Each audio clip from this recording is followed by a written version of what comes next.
नमस्कार शेतकरी बंधूंनो, जय महाराष्ट्र. तर आज आपण उभे आहोत बीड तालुक्यामध्ये बोरखेड या गावी.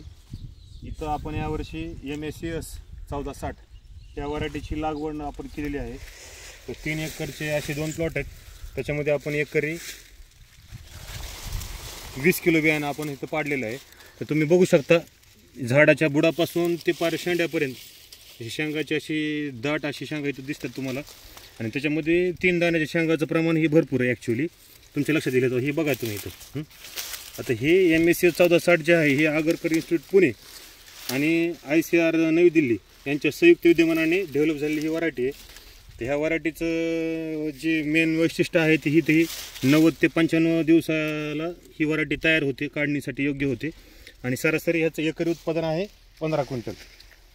तर ज्यावेळेस पावसाची कमतरता असेल त्या 5 दिवस अगोदर ती व्हरायटी डेव्हलप होते. आणि पाऊस काळ जर चांगला झाला तर ती 5 दिवस पुढे ढकलली जाते.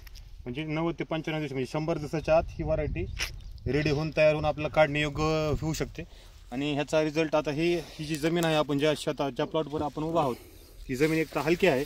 त्या हलक्या जमिनीमध्ये सुद्धा अशा प्रकारचं छान असं उत्पादन म्हणजे पानापेक्षा त्यांच्या शेंगाची संख्या तुम्हाला लक्षात येईल तर दिसते. तुम्हाला पानापेक्षा शेंगाची संख्या इथं जास्त आहे.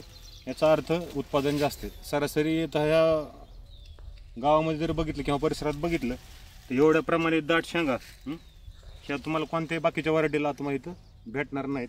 तर ही शेतकऱ्याचं आयुष्य बदलून टाकण्यासारखी एक विषय आहे. भविष्यामध्ये जिथं आता सरासरी इथं बीडचं जे उत्पादन आहे इथून मागं ते पावसाचा ड्राउट रेजिस्टंट कंडिशन इथं कंटिन्यू जास्त होते. पावसाचा अंतर्भाव असल्यामुळं एकरी 4 ते 5 क्विंटलच्या पुढे उत्पादन अगोदर निघत नव्हतं. पण ह्या वर्षी तुम्हाला 10+ उत्पादन. आता हे ॲक्च्युअली ही 14 ते 15 क्विंटलच्या हिशोबाने ह्याला ॲक्च्युअल शेंगा लागलेत आणि ते ॲक्च्युअल निघतील. ज्यावेळेस आपण हार्वेस्टिंग करू त्या प्लॉटची त्यावेळेस तुम्हाला इथं उत्पादन काय निघले किंवा काय नाही याबद्दल आपण तुम्हाला आणखीन एक नवीन व्हिडिओ तयार करून दाखवूच.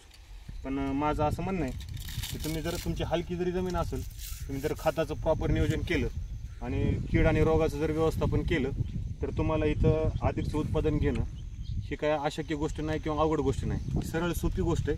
तर आपण याच्यावर फोकस करणं गरजेचं आहे.